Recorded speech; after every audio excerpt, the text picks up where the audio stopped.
From Hollywood, it's time now for Edmund O'Brien as... Johnny Dollar? Hello, Mr. Dollar. This is Dr. Carr. Yes? Sergeant Wright had to go back to his office and asked if I would call you. Oh, I get it now. The Boldrick shooting. Sorry, I understood Dr. Stone was on the case. We've both been attending Boldrick. What's his condition now, Doctor? He's improved some, but he'll be lucky to live. We gave him 3 blood transfusions this afternoon, and this evening he regained consciousness. Was Sergeant Wright there at that time? Yes. What did Boldrick say? Did he say who shot him? No, he wouldn't talk about it. Said he didn't remember, but he was lucid when he arrived. Oh. When do you think I can see him? Well, that's why I called, Mr. Dollar. You can see him this evening. Sergeant Wright hopes that since you aren't a police officer, perhaps Boldrick will talk to you. Well, I can try. I'll be there in about 45 minutes.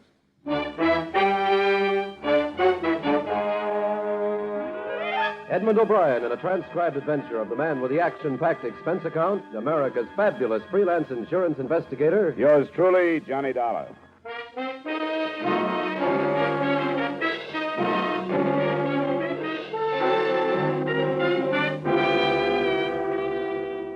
Expense account submitted by Special Investigator Johnny Dollar to Home Office, Corinthian All Risk Insurance Company, Hartford, Connecticut. The following is an accounting of expenditures during my investigation of the Arthur Boldrick matter. Expense account item 1, $2.30 cab fare from my apartment to the emergency hospital.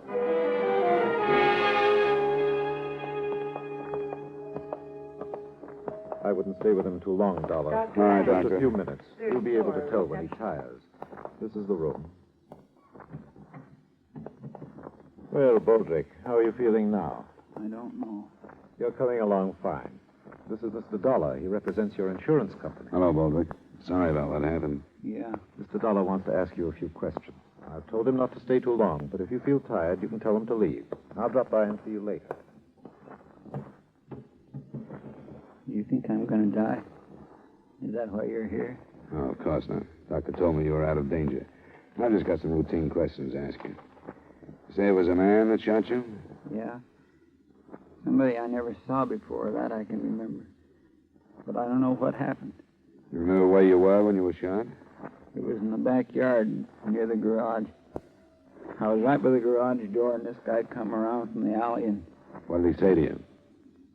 he was after the car keys. I had them in my hand. He made a grab for me. He said, "Give me those keys," or something like that. And I give him a push, and that's when he shot me. After then, I didn't even know he had a gun. You didn't see it when he asked for the keys? No, if I'd have saw it, he could have had the keys. I don't fight no man with a gun. What did he look like?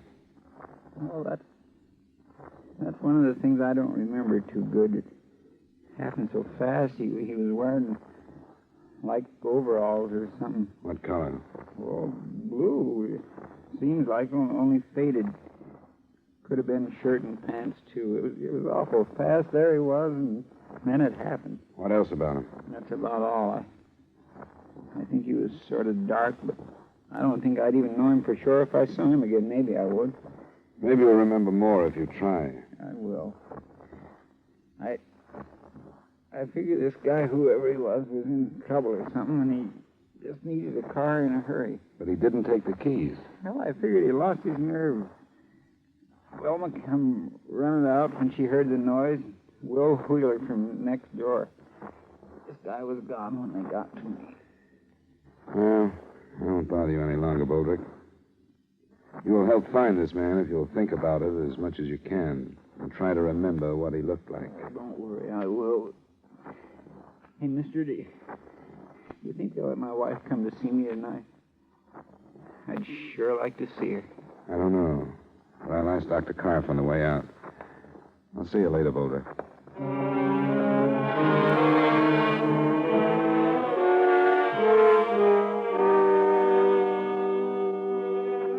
I made my report to the sergeant, and the search was started for a dark man dressed in a faded blue work clothes and possibly armed with a .25 caliber pistol or revolver.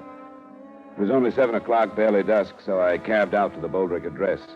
It was a single-story, run-down house in a neighborhood we Hartfordians choose to call an older part of town rather than a slum. His wife was a work-worn woman who looked older than her 34 years.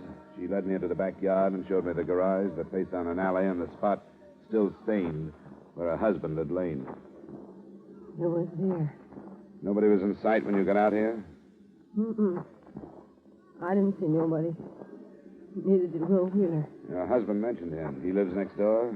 Yeah, that house. And this man must have run down the alley. Does it open onto a street at both ends of the block? Yeah. It runs clear down to Lawrence and up to about Cedar the other way.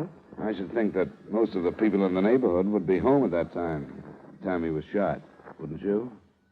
I should think so, yeah. And the police will probably find somebody who saw this man running down the alley. I think somebody saw him.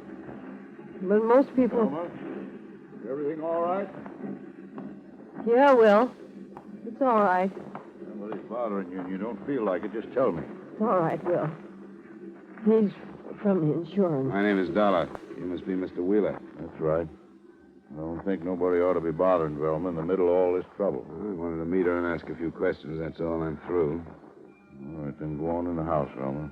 Try and get some rest. If it's all right, then. Sure, Mrs. Boldrick. Thanks very much.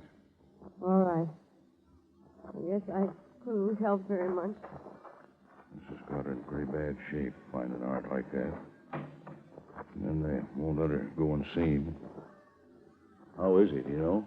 Pretty bad. I saw him a little while ago. Was he making sense? Seemed to be. Before the ambulance picked him up, he was kind of off. All he could say was some guy shot him, that he didn't know. Something about the car keys. But he told me, too. Yeah, this is a rotten neighborhood. It's full of rotten people. He isn't going to die, is he? They don't know. You didn't tell Velma that, did you? No, but I think somebody should before she reads it in the papers. One of the dangers is a wound he got in the last war. Yeah, in the lung. 2 slugs he took this afternoon may take care of the other one. Oh. I didn't think it was as bad as that. I guess I'd better tell her. I've been a friend of Art's for a long time. Well, I'll see you later, Mr. Dollar.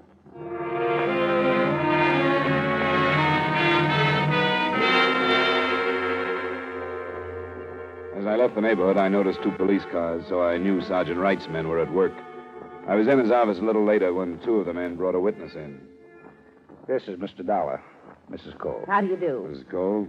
It was nice of you to come in. I thought it was my duty. The other policeman wanted to know if I was in my backyard near the alley when there was that shooting, and I was. How far from the Boldrick house do you live, Mrs. Cole? Well, there's 2 houses between theirs and where I live. Those policemen told me they were looking for somebody who saw a man running down the alley. I've got a garden out back, and that's where I was when I heard the shots. I didn't see no man running, but I saw a car come from that way. Which way do you live from the Boldricks, Mrs. Cole? Down from them. South, that is. And did you recognize this car? No, I didn't. I didn't see the man in it either, but it came from that way. Did you see anybody else in the alley at the time? No. At first, after I saw the car, I thought it was backfired. But then when I heard about the trouble, I remembered the car. Well, we're glad you did, Mrs. Cole. Was the car traveling fast or slow, would you say? Oh, about medium, I'd say. They can't go too fast in the alley on account of the chuck holes. What color was it? Tan or brown. I don't know much about what kind it could be. I think you could call it a sedan. Anything else, Dollar? Not right now. The officers you came in with will want to ask you a few more questions, and then they'll drive you home, Mrs. Cole. No. I want to thank you very much. Well, I hope I've been some help. Good night, Mrs. Cole. Good night. Nothing fits, Dollar. 3 witnesses on the other side of Boldrick's place swear they would have seen anybody running in the alley at that time. And this one says she saw a car leaving. Oh, it's still early.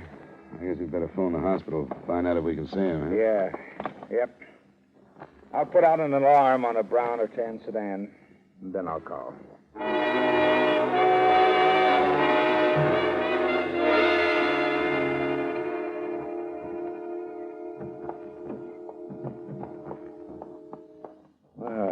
Hello, Boldrick. How you feeling now?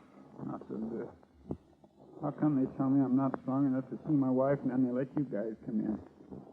I want to see her. It'll only be a few minutes. We thought you'd like to know what they found out about the shooting. Sure I would. What?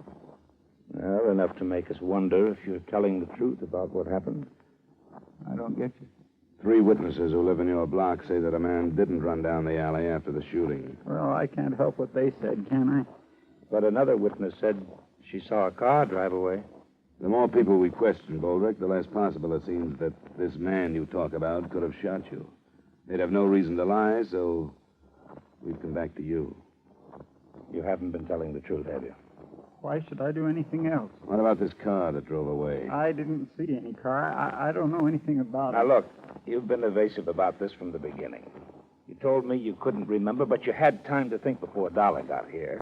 And you gave him the story about this man. We think you're protecting whoever shot you, Boldrick. That's crazy. We want you to tell us who it was. I can't tell you. I don't know. You won't tell us who was in the car? Leave me alone. All right, Boldrick. If you want to protect whoever tried to kill you, I guess it's your business. But we'll learn who it was. Wait a minute. I deserve to get it. That don't make any difference to you, but it does to me. I don't want to hurt anybody anymore. That's why I won't tell you. Now, take it easy, Boldrick. There was only one way to stop me from hurting people. What were you doing? My ex-wife. You were still seeing her? I guess there was only one way to stop me. I was hurting her husband, my wife, and my friend. Was her husband in the car, Boldrick? I think we better call the doctor. Was her husband in the car? Yes, but I don't want to hurt him anymore. Maybe we shouldn't have questioned him, huh? I'll call Dr. Karp.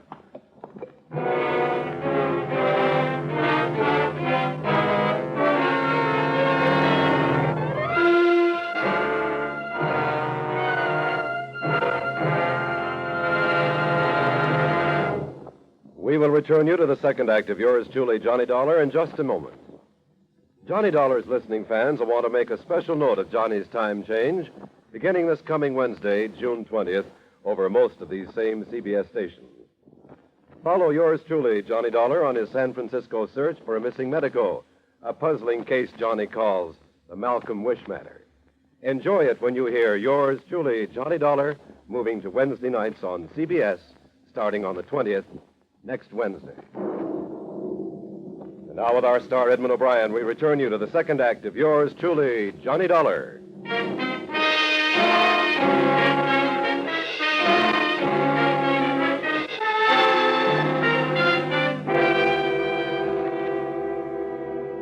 With Arthur Boldrick nearing the point of death, the next move was obvious.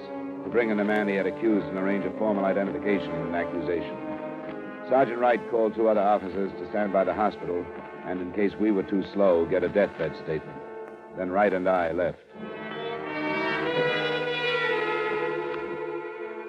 The dying man's first wife, Anna, had married a man named Thomas Hood. We found their house in a slightly more desirable neighborhood, but not too far from where the Boldricks lived. Yes? Are you Mrs. Hood? Yes. Here you are. Here you are. Police. Is your husband at home? No, he's out of town. What's the matter? I think we'd better come in and talk to you then. What do you want with me? We want to talk to you about Arthur Boldrick. What did he do? He was shot this afternoon. Now, may we come in? All right. This is Mr. Dollar. He's a private investigator. Mrs. Hood? Art is dead. No, but he's not expected to live. Why did you come here? We just left Boldrick a short time ago. He told us your husband shot him. Oh, no. No, he didn't. You said your husband was out of the city, Mrs. Hood. When did he leave? This afternoon. Why did he leave? He went on business. He's a salesman. He's out of town. He couldn't have shot him. What time did he leave? It was this afternoon. I think about 4 or so. He left this house about 4? I think that's when it was. Boldrick was shot a little after 5:30, between then and 5:45. Is your husband's car a sedan or a coupe or what? A sedan. What color? Tan. A sedan driven by a man and described as brown or tan was seen leaving the alley near where Boldrick was shot. It was seen a few seconds after the shots were heard. No. No, he didn't do it. Better sit down, Mrs. Hood. Come on, sit down. He didn't shoot him. I swear he didn't. I swear. You mean he approved of your saying Boldrick? He did. Who told you that? Boldrick? My husband didn't know. I know I was wrong. I shouldn't have seen him. That doesn't make any difference. Except my seeing him didn't have anything to do with whatever happened. Tom didn't shoot him because he didn't know about it. And he mustn't know. He mustn't find out. In spite of what you thought, it looks like he did know. Now, where is he, Mrs. Hood? We want to reach him tonight. I won't tell you. He didn't have anything to do with it. And I can't let him find out about Art and me. Mrs. Hood, according to the doctors, Boldrick won't live through the night. This is going to turn into a murder case. What we say to your husband about you isn't important in the least. Very few things are when it's murder. He didn't know. He didn't have anything to do with it. When do you expect to hear from him? I don't know. Sometimes he phones, but never the first day out. Usually to say he'd have to stay out longer than he expected to. We'll have to have more than that. We'll get in touch with this company. I wish you'd listen to me once more. I tell you, Tom didn't do it. If you talk to him, all you're going to do is bust up our lives. That's all you're going to do. Well, I guess that's what we'll have to do. You ready to go, Dollar? By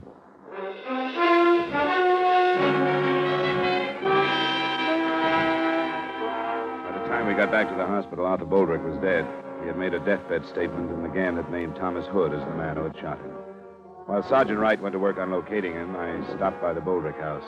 It was the next-door neighbor, Will Wheeler, who... I got a lot of drinks down there, and she finally went to sleep. I don't know what kind of shape she'd be in if you woke her up. I won't bother her then. Her husband died about an hour ago. Oh. Well, I sort of knew, I guess, after I talked to you this afternoon. Poor old Art. Sure going to miss him. He had a lot of faults. Everybody knew about those, I guess, but there were a lot of good things about him, too. Hardly anybody knew about them. Was there any more on the guy that killed him? He changed his story. He finally told us Tom Hood had shot him. Tom Hood, Anna's husband? Yeah. Well, I don't get it. What? Well, he's holding to one story and then changing it. The first one didn't hold up. The police could find plenty of people who would have seen a man running away, but nobody that did. But a woman saw a car that checked with the one Hood drives. I guess you knew about Boldrick and his ex-wife. Yeah, I still don't see why he told the first story and then changed it. I don't either. He said he deserved to get shot, that he'd hurt a lot of people, and there was no other way to stop him. He said he didn't want to hurt Hood anymore. And that's why he didn't say it was him. That's what I mean about the bad side of him and the good side. Did his wife know about Anna? I'm not sure. It's a cinch I never talked to her. Oh, you think he told that first story to keep her from finding out? It could be. The police will call her in the morning. When she hears about it, tell her there are some insurance papers for her to sign, will you? I'll leave them now.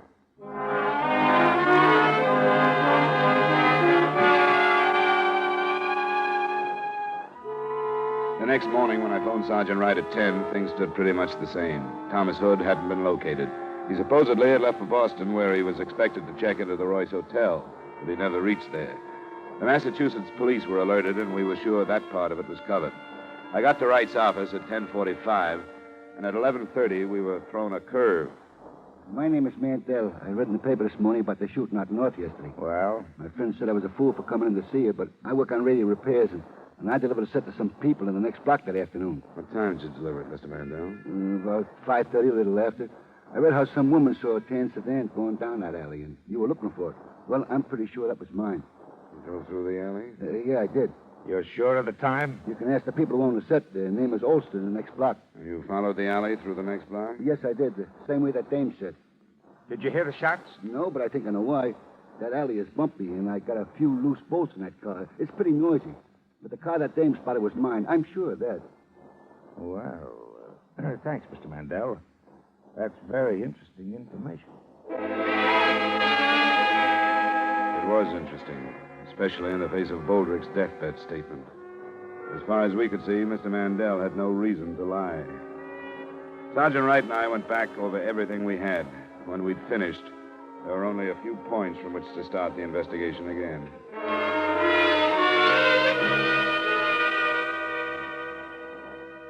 This is Sergeant Wright, Mr. Wheeler. I don't believe you've met. How do you do? I do. We hope Mrs. Boldrick is able to see us. Yeah, I think she's in pretty good shape. What, has anything new developed? Well, we think so, Mr. Wheeler. Where's Mrs. Boldrick? She's here, in this one. I want to talk to you, Velma. This here is Sergeant... Sergeant Wright. How do you do? Hello, Mrs. Boldrick. We want to cover this as quickly as possible. You know that your husband accused Thomas Hood of shooting him? Will told me. It was an... Do you believe it? Said so. You knew about him and his ex-wife? No. Not till Will told me about what he said when he was dying. You're sure of that? He never talked about Anna. Well, in spite of the fact that your husband accused Hood right up to the time he died, it looks like Hood didn't shoot him. Why would he say it? Must have been that he was trying to protect someone. But if you didn't know about him and Anna, he couldn't have been protecting you, because you wouldn't have had any reason to kill your husband. So, who do you think he was protecting, Mrs. Boldrick? I don't know. Wait a minute. Art told so many stories. I don't get it. The last one depended on a car. I told you about it. But it turned out not to be the one that Hood drove. What was the matter with it? Well, it looks like he was just trying too hard. Only one or two people could have really seen whoever killed Boldrick. We've covered the alley both ways. We've covered the houses across the alley where the killer could have slipped through. This house and yours, Wheeler, are the only ones we didn't bother to check. I can't do any more, Will. No, wait a minute. What's the matter? I can't do any more. All right, I'm all right. All right. It wasn't my idea. I went as far as I could. It was his idea. Was it you he was protecting, Mrs. Boldrick? It wasn't her fault. I mean, anyone would have done it. He's over too far. Because of that. Because of Anna. Yes, whatever. She's as much to blame. Art couldn't stay away from her, but she could have made him, and yesterday, with her husband out of town, it reached a peak. We all knew it would someday. You seem to know quite a bit about it, Wheeler. Yeah. I'm in it, too. I lied along with Art and Velma. It's not Will's fault. He did it because he was a friend. He didn't lie. He just... I killed Art. That's what's important, isn't it? Yes, it is, Mrs. Boldrick. He was going to see her. He even told me. And I couldn't help what I did. I followed him out and shot him. But I'm sorry. I'm sorry I killed him.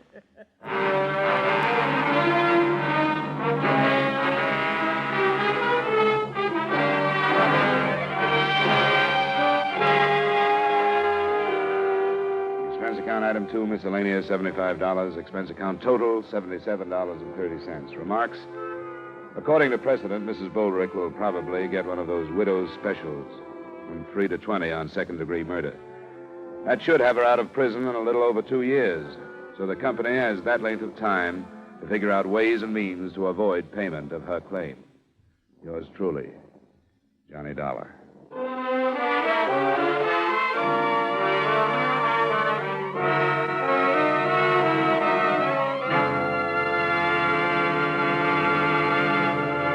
Beginning next week, yours truly, Johnny Dollar, will be heard on Wednesday at 9 o'clock Eastern Daylight Saving Time. Consult your papers for the time change in your area. Yours truly, Johnny Dollar, stars Edmund O'Brien in the title role and is written by Gil Dowd with music by Wilbur Hatch. Edmund O'Brien can soon be seen in the Paramount Pictures production, Warpath. Featured in tonight's cast were Edgar Barrier, Parley Bear, Jeanette Nolan, John McIntyre, Wally Mayer, Virginia Gregg, Gene Bates, and Harry Lang. Yours truly, Johnny Dollar, is transcribed in Hollywood by Jaime Del Valle. This is Dick Cutting inviting you to join us next Wednesday at 9 o'clock Eastern Daylight Saving Time when Edmund O'Brien returns as Yours truly, Johnny Dollar.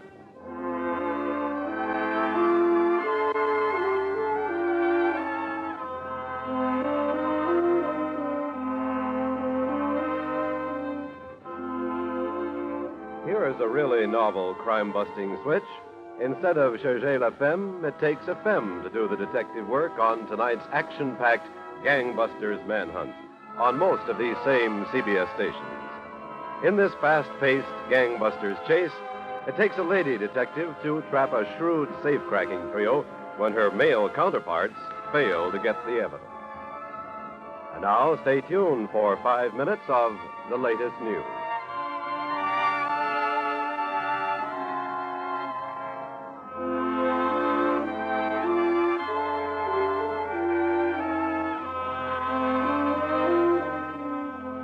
This is CBS, the Columbia Broadcasting System.